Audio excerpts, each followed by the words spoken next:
来看讲，新北三甲这边是发生严重的车祸，一个赛车驾驶78岁的驾驶呢，因为讲意识状态也该观察，到当后是也未做笔录。也即马受伤的高中学生有3个是住伫咧普通病房，4个是住伫咧加护病房。也这些学生呢，这几天有3个讲会豆豆转入去普通病房。家属这边是惊讲，这个赛车驾驶的驾驶呢会来脱产，所以讲希望会当赶紧来申请加考押。新北法制局这边表示讲，已经有咧进行相关的程序。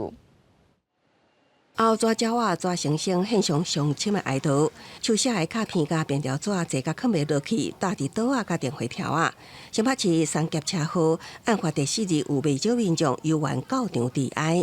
不知道要怎么样面对，因为有好朋友陪伴，所以才有勇气来。你像这一次的事件，他是走在最安全的，结果是发生最不幸的事情。我献花，这是一种对他们的心意。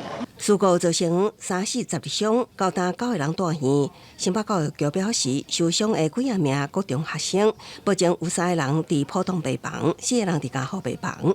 不过这几日陆续有3位也会转入普通病房。除非说很严重的，他们会跟我回报，所以没有回报应该是不是非常严重，但是创伤症候群一定有。同款咧，住院的78岁驾驶的驾驶，当伫加护病房治疗，也是无法度做笔录。